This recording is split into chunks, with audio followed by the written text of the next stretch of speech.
Babar, thank you so much for being there. I mean, we've been talking together for ages now on social media and we never find a way to catch each other. He's traveling so much too. So it's just so complicated. And finally, here we are. I'm so happy. So thank you for your time. Happy to be here. Can you introduce yourself for those who don't know you yet? Yeah, so my name is Babar. I'm a sales coach. I make videos on Instagram teaching people how to sell. And then from those videos, people reach out to me asking for help. My website is called howtosell.io. Very easy to remember, very easy to go to. The message is clear. Yeah, the message is clear. I teach you how to sell. That's great. The thing is, that is a very interesting point just to see that in the whole process of creating a brand, creating process, creating like the workflow of selling and everything, you are specialized in one thing, which is sales. Yeah. So it's like being an expert in one specific moment of the whole process. So I have a question for you, which is, can a good salesperson can sell like anything, even if the product is pretty average? Yes.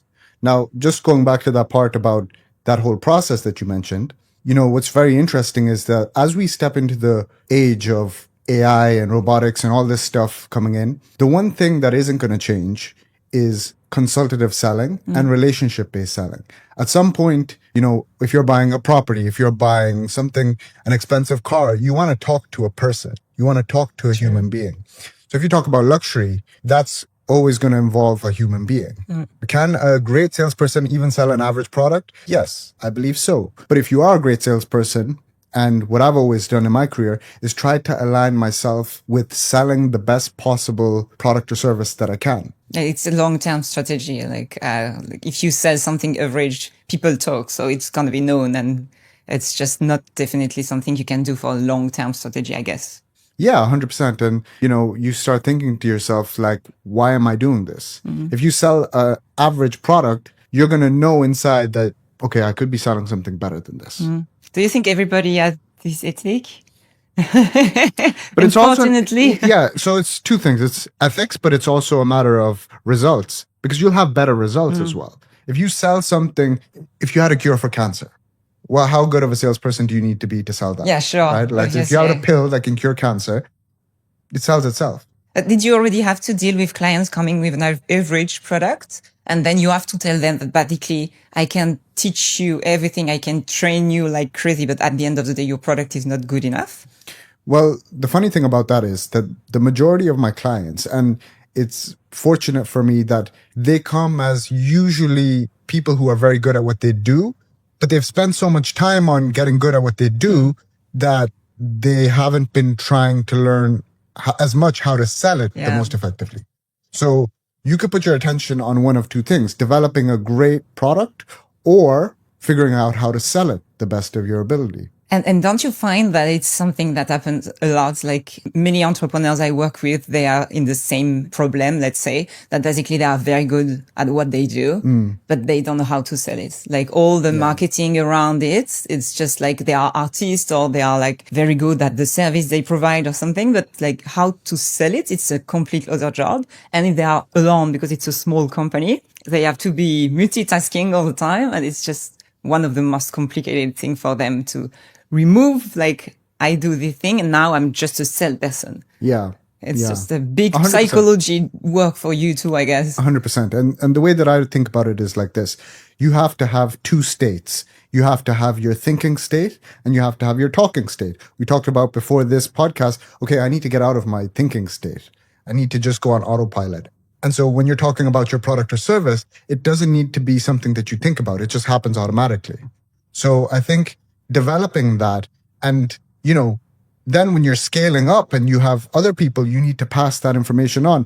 You wake up, you go to work, it's 9 o'clock. By the time you blink, it's 6 o'clock, everyone's going home. And so this is where a sales coach becomes handy. This is what, you know, founders who watch my videos, they're like, I can't do this all on my own. I need to bring somebody else in for this. And that's my niche and my bread and butter is helping those people who have been spending all of their time. Let's say it's like a plastic surgeon or something. He's really good at his surgery, but the receptionist or whoever is taking the appointments keeps losing appointments. The salesperson, whoever is in charge of putting butts in seats, keeps losing appointments. So what is he supposed to do? Is he supposed to stop doing the surgeries to go and do that?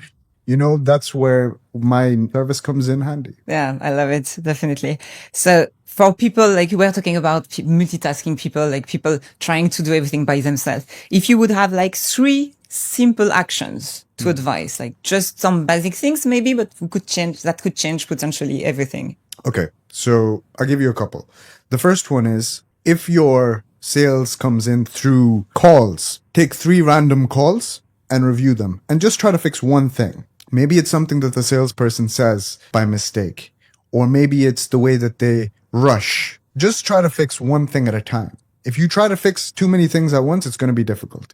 But just taking one thing, like review 3 sales calls, get somebody else's input. You can get my input, or you can just take the information. You can take the transcript of the call, put it into AI, say, give me one thing that could be improved here. And just try to go one improvement at a time. That's one. I love that. I think I've read something similar somewhere saying as well, like if you want to see when the change works, you have to do it one by one. Yeah. Because if you change everything, you don't know which change actually had an impact. Resulted in what? Yeah. Exactly. So you can't change too many variables at once. The next thing I would say, and this goes for every industry and every salesperson that I've talked to, this is one of the biggest mistakes in sales, is talking too much. Now we're on a podcast, so I'm talking a lot here, right? And to the point where I'll get sick of hearing my own voice at some point. But in a normal sales interaction, I prefer to just ask questions. It's like the guest outside. When I was talking to her, if you just think about, like, I wasn't saying anything. Now she'll walk away thinking like, wow, I don't remember what he said, but that Babar he's a pretty nice guy. We don't remember as much as we think, but we remember the feelings that somebody gave us. And everybody has a story and everybody wants to talk. So let them talk. So the second tip is to reduce the amount that you talk. So ask a question, listen to the answer, and really listen and be present in the moment. That's the second tip. Third tip, I would say, is just to relax. It's just relax. If you know your product or service, you know what you sell, you know that you're good, you know that you provide a solution to a problem, just calming yourself down is... Trust your own service or trust your own product. Yeah. It's very interesting what you said, like the point number 2. We had in the podcast someone called Josh McCartney. I told you about him. And he's a public speaking coach. And it was very interesting and it makes so much sense. Like basically all the successful people keep saying the same thing. So there is a moment maybe they're right. But you said like just stop talking. And I've seen so much and I've heard so much, like to try to balance the fact that you are uncomfortable and not trusting your own product enough or something like that, then you keep talking, justifying all the time, like why your product is the best and why they should buy it and why, instead of being like, the product is amazing, the service is amazing. We trust it enough not to have to run after you and to oversell it. Yes. And that's it. You want it. It's amazing. We are more than happy to work with you. You don't. It's okay. Yeah. So this self-confidence is just something that it's just blew my mind, like the fact that you do the opposite that everybody would do spontaneously. Yeah. And I think that, some people just have that aura. They have that charm that pulls you in. How do you develop that? Yeah. Can we do that? Or is it natural? Or is it something we can work on? No, it's a real question. Yeah. Because people keep talking about like, this person had this thing, like when he entered the room, it's just like, but is it something we can work on, or you just have it or you don't have it? Absolutely. I think it's something that you can work on. Absolutely. It's not something that you don't come out of the womb with that aura. It's something that you pick up along the way. For me, I think it comes down to silencing the mind. We have so much noise outside. We have so many things stimulating us all of the time. TikTok, Instagram. You go outside, you're driving on the motorway, billboards. Everywhere you go, there's so much information constantly coming at you. And then it's like, how many of your thoughts are your own original thoughts versus how many of them are, the environment programming you? We were talking on the elevator. The funny thing is, imagine the conversation here. You come up with questions. Let's say you use AI and then I come up with answers and I use AI. Are we really two humans talking at that point? Or is it just AI talking to AI with us as vessels, right? So the answer to your question is, absolutely, I think it can be developed, but it comes to getting to your core, getting to who you are as a person. And then that's we need a whole new podcast for that. Right? That's a whole topic. See you next week. But, the interesting thing is, I think that what you mentioned is like having that confidence to not have to always try to fill the silence. Like when you understand your value, you don't need to keep explaining it. That's what I was saying, is like over explaining why the customer should go with us. Why should we go with you? Yeah. It's just about the balance. It's kind of a power balance in a way. And I've noticed that a lot, that when you keep explaining why they should buy your product or service, it's just like you lose them, basically. You lose the frame. Yeah. You create a frame. So I mentioned this a lot in my videos. I talk about the frame. And the frame is basically like, whose world are we stepping into? Are we stepping into your world or are we stepping into mine? Now, if you create the dynamic that I'm going to convince you to buy my product or service, I'm going to be here trying to convince you about it, you're going to resist that. So the dynamic will become, I'm trying to convince and you're trying to resist. Yeah. And that's a losing. You can never win that battle. At that point, you're better off to just stop. At that point, you're just like, okay, I messed up something much earlier on. So the dynamic that you ideally want to create, especially if we're talking about luxury, because I know your brand deals all in luxury and high end. And I thought it was fascinating what you were telling me about the Four Seasons. And maybe we can talk about that in a little bit. But what you want to create is a situation that appeals to the identity of the person. So you're talking about creating desire from nothingness. Exclusivity. The people who have the most money in the world, what do they buy? They can have anything they want. So why should they buy your product or service as opposed to somebody else's? It has to appeal to exclusivity and to identity. But this is a very interesting question. And the whole question of what is luxury and why luxury, it's like, why would we buy something that is like 10 times more expensive than something potentially similar, like about purely product? You were saying about the bed space thing, like when you buy $10,000 room versus the $500 room, right? You're not even conscious to experience. Can you talk about that a little bit? No, but we had a conversation when we prepared actually the interview, and I said, like, when you analyze the luxury markets, what's very interesting is to talk about hospitality. Then you pay for a night, like you rent a room and you don't really enjoy it that much because you sleep most of the time. So it's interesting to see like that it's all about the experience around the main subject of the why you rent this room. That is going to matter so much that people can actually pay crazy amounts of money to live this experience. So it's, you definitely don't sell anything because at the end of the day, when they leave the hotel, they don't get anything. They just had an experience and they slept. Yeah. And that's it, They wake up and they check out and then they go and that's about, it. and then they spent 10 times what they could have spent for the same exact result. Exactly. And that's a very interesting thing to analyze. When you think about that, you go, okay, well, why does a human being, why would they do that? It's because they see themselves as somebody who stays in the premium suite. They see themselves as that. It's the same with Uber, right? You could take a normal Uber, or you could take an Uber Black. You can take Rolls Royce, or you could take a Toyota. But it's the person's identity that makes them think, no, I'm not a person who takes a Toyota. I take a Rolls Royce, right? So when you're in luxury sales, my belief is that you have to appeal to the exclusivity and the identity of the person. What you're selling is actually, if I well understand, and I love that, is that we absolutely don't sell a product or a service. We sell what they're going to feel while using the product or the service.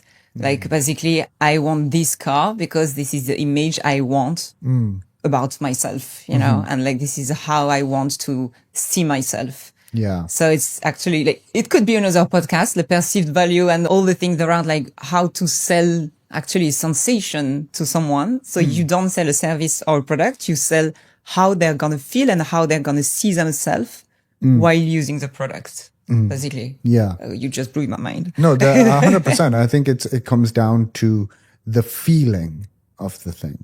It's how do they feel when they've bought this product or service? And what does it say about them? Another thing is, what does it say about them in the sense that, they're trying to communicate to the world, I am a person who wears Prada or whatever the case is like. Or Louboutins. Or Louboutins. Yeah. I am a person who does this course of action. So these are important things. And then when you're selling to these kind of people, the best thing that you can possibly do is to understand who they're aspiring to be. So if you're in a situation where you're selling I don't know, $1 million diamonds. Person comes in. Now, somebody that can afford to buy $1 million diamond, that's not very common person. That's 0.1% of the world population. And so in their mind, they have a vision or they have an image of the person that they are. The clearer you can understand that, the more the probability increases that you can actually sell something to that person.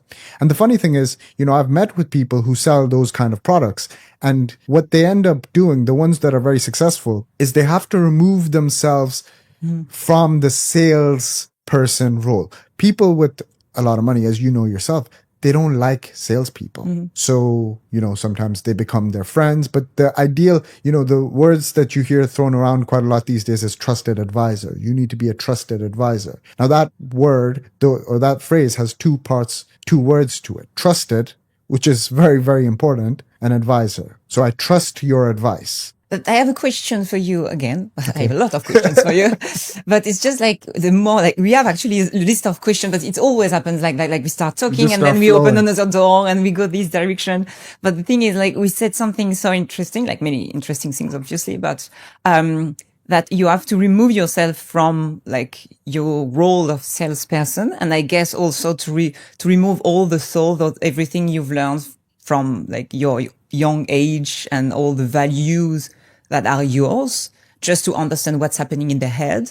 So the thing is also, I guess you work a lot with your clients about finding the target, finding like the perfect client, because once you know exactly what they look like, what they think, how they live and what they expect from a product or a service, then you can start to, how to talk to them. You can find the best way to talk to them and how to, as you said, like the trust advisor and things like that. Because like that type of client, this is what they expect and what they need. And this is how you can find a way to be in touch with them, right? So I guess it's a big baby as well when you work with your clients. Can you confirm or not that actually to find a way to talk to this person, to be the trust advisor, you need to understand them. And so you spend a lot of time with your clients, I guess, to find exactly who is the perfect client. Oh, the client avatar. Yeah. So that's a given. I mean, you should always approach sales from a qualification frame. Not everybody is going to be right to work with you, just like not everybody is going to be right to date you. So even if I love this dating analogy, like dating and sales, they're very related. If you think about not everybody is going to be right to date you and not everybody is going to be right as a client, right? And the best way to get the right clients is the same approach, not to be desperate and chase them, but to try to understand, is this person going to be a good fit for me? Is this client going to be a good fit for me? So once you do, you've been in business for a while and you've been around the block, you've had clients, you've been selling your product or service for a long time, you kind of intuitively know if this person is going to be a good fit or not. And then the thing that I would say about as you do this process more and more, it should become like second nature to be able to tell, okay, this is an ideal fit or this is not an ideal fit. You know the red flags, basically. Yeah, obviously, after just a few years, you know if it's going to work or not. But I think the superpower is actually to be okay to say no when you know it's not going to fit. Yeah. And like I had this conversation a million times with my own clients saying like, oh, I just accepted this job because and I'm like, no, I don't know. Like there is no reason that it's like the worst fit ever. It's going to be a nightmare for you to work with them. And you know it. Yes, I know, but there is no but. The thing is at the end of the day, it's a vicious circle. If you keep saying yes to people who are not the perfect fit for you, then you're going to stay in this circle. Yeah. There is a moment you have to take this decision and this risk to say like, I'm sorry. Unfortunately, I think I'm not the best fit for you, but I wish you the very best and I'm sure you'll find someone else. Yeah. And then you leave this space free for the perfect client to shop. Well, that comes down to knowing your value, and you know your value and you don't compromise on your standards. This is what you're talking about essentially, is compromising your standards. Yeah, exactly. You compromise your standards, you will pay the price for it. And you learn that lesson. I'm sure the way that you know that yourself, Manny, is that you've made that mistake yourself. Obviously. Yeah. Obviously. And it's the same with myself. You sign up somebody, you have a gut feeling, you know intuitively, like, oh, maybe I shouldn't do this. And then you do it, and then you have to suffer the consequences. Yeah. And look, at the end of the day, when you've done it enough times, you're like, yeah, like you said, being okay to say no. But the funny thing or the paradox about that is that when you say no to them, they're going to want it more. Yeah, that's true. But this is when you increase your prices. And this is what I keep saying. You never say no to a client. You always say the price. And here we go. Well, maybe that should bring us into the conversation about the price then, because that is actually the most common thing that people come to my page for is the price. When I look at the analytics, the people that, follow me, most of the followers, they come from talking about the price. And I always talk about this with my clients because most of my clients, they sell premium and high-end services themselves. And so in a sales conversation, in an interaction, there's two elements of the transaction. There's the money side, the price, what you're going to give, right? And then there's the value, what you're going to get. So what I always recommend for them to do is to take the shift off the price and put the shift of their thinking, of their conversation on the value. Because there's two ways to make the deal better for them. It's to decrease the price or to increase the value. So I would always opt for increasing the value rather than decreasing the price, because you don't do them any favors by decreasing the price. You decrease the price, now you're also making them think, wait, it might not be worth it. Yeah. And it's possible to negotiate. So you open the door you definitely don't want to open. And it's like a vicious circle to negotiate every next steps that could happen after. I started as a wedding photographer, and I can tell you that if you start saying, okay, for a discount at the beginning, everything you will have like an extra product or an extra service or an extra thing, they will try to negotiate because they know it's possible. So it's just like you open the door, you definitely don't want to open. You don't want to open that door. But what I potentially can do when I have a reason to do it, it's to add things. Yes. So I don't touch my price, but I add like hours or extra things or whatever, depending of like the potential interest for me to do that. But it's just exactly what you said. Like, I love the fact that you found the words to illustrate something I do without even thinking about it. Yeah. Now, look, there are cases. Every case is different, and every product or service is different. There are cases where you would give somebody a slight discount, but the way that you would do that, there's a nuance to it as well. The way, if you're going to do that, it's because they're buying, let's say, a bulk of your service. They're buying a different package, and then you do it as a favor. You always make it seem like don't tell anybody else. I'm just going to do this behind closed doors kind of thing. You don't want to do it. You don't want to just make your reputation known for giving discounts, because I've seen this before. And what you're essentially doing when your reputation becomes about discounts is you're cashing out your future value today for pennies on the dollar. Exactly. So you don't want to be known as a discount offer, because then you're cashing out your brand's future reputation, right? Go to Louis Vuitton, go to any of the big brands, Dior, they don't ask for a discount, see what happens. Deal.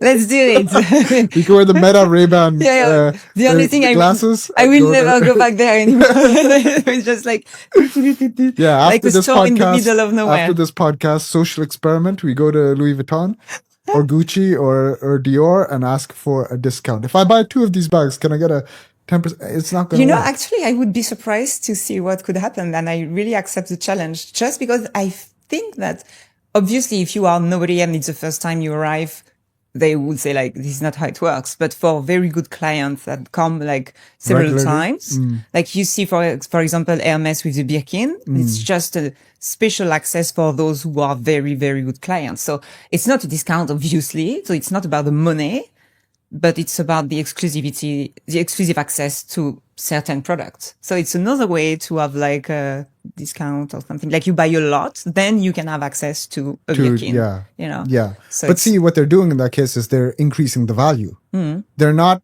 decreasing the price.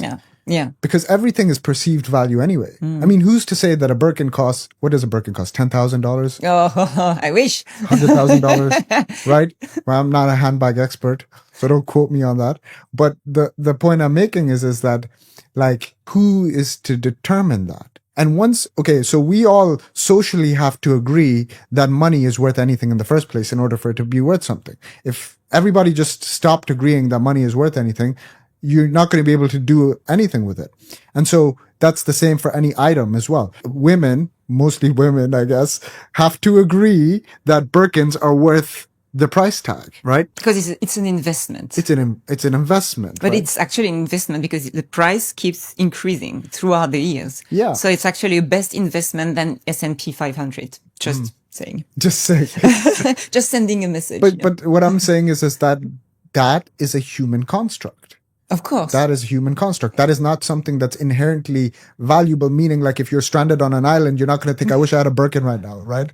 I love it. Or you can eat it. Yeah, it's leather. So the reality of the situation is like, it's a very well organized, and you can say the same with Rolex. You can say the same with every like high-end, high-demand product or service.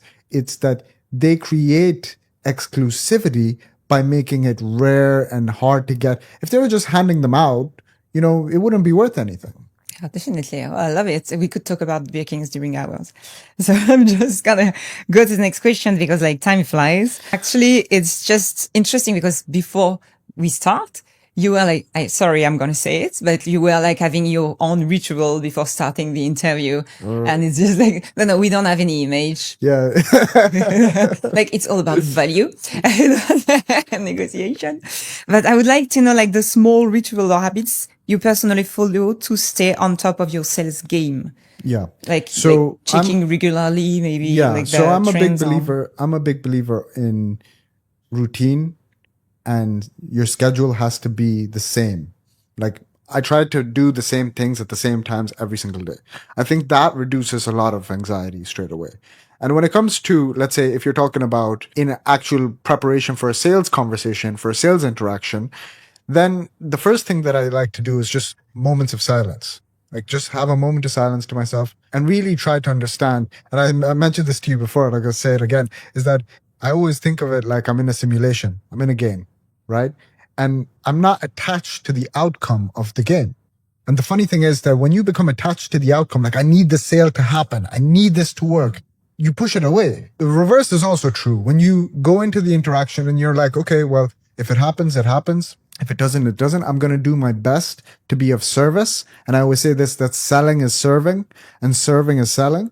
I'm just going to come in from a place of service and really try to understand the person in front of me, do my best to help them solve their problem, get the outcome that they want. And then if they want to go ahead, that's great. And if they don't want to go ahead, it's fine. So detaching myself from the outcome is the answer. I think Alex Hormozy said, because I'm reading all his books at the moment, but it said something like, the one who has the power in the conversation is the one who like not doesn't care, but the one with no pressure, like the one who doesn't want to sell anything. Yeah. And that is so true. And this is exactly what you said before, that basically when you try to unsell, like you don't want to sell to them, like you say no, because it's not a good fit or for any reason, they want you even more. So you have the power actually, because you are the one being like with less pressure, or you know what I mean? Yeah. And it's just so interesting. And it's a very good test to do actually for maybe the next sale you have, just to try to unsell and see how it works and how people react in front. You could be very surprised. It's a true Or they might story. just agree and walk away. You shouldn't buy this. Okay. Walk away. But no, I think you hit the nail on the head. I think it's the person who's the most calm has the most power in the dynamic. The person who doesn't really care. I mean, and it's not that you don't care. You care about delivering the service, but you don't care if the person buys or doesn't buy, meaning you're not taking it personally. I see so many people who take it personally, and that's a big mistake. And it can ruin your entire confidence, I guess, for the next sales. And have you seen some people like that in your clients already, where they were like in a very good direction, everything worked well, and then one bad sale, like one fail, ruined their entire confidence, and it was so hard to come back and for them to feel confident again for the next sales. Like just one sale can ruin like an entire experience. Yeah, I've seen it happen, but they have me in their corner, so it becomes a lot easier.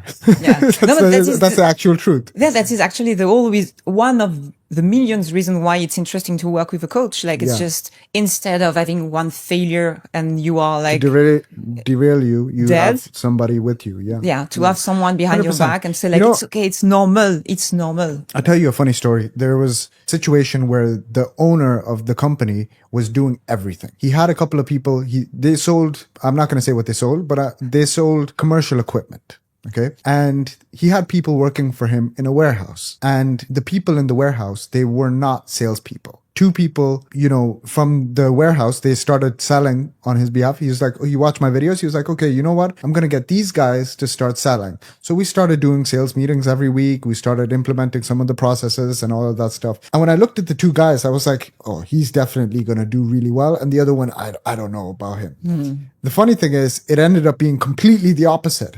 The one I thought wasn't going to do well, he smashed it. He became the best seller. The other guy, he struggled a little bit because of that. And I'll tell you what it is. It's because overthinking. The first guy, he just executed everything I said, like a robot. I said that to him before. Do it like a robot. Just execute my orders like a robot. Don't think, just do it. That's what he did. The other guy, he thought too much about it. He was thinking too much. He was executing as well. Don't get me wrong. He still got good results as well. But the problem is that he would think so much. Like if somebody said no to him, or if somebody ghosted him, if somebody didn't reply to him, he'd come to me and he'd be like, well, why isn't he replying? What should I do next? Blah, blah, blah. It's just too much thinking, So I think it comes down to what I said before, getting to your own core and getting out of your own head. So even that ritual that you're talking about at the start, what I do, it's to get out of your own head, because we have these two modes. We have this talking mode, and then we have thinking mode. Talking mode is more so on the execution side. So you're just executing blindly. Keep executing. Don't think too much. Don't take things personally. That's my thought on the subject, is that sometimes you can get too much in your own head and you end up dead. Yeah. And I think you said something I love saying all the time. I say like, trust the beep process.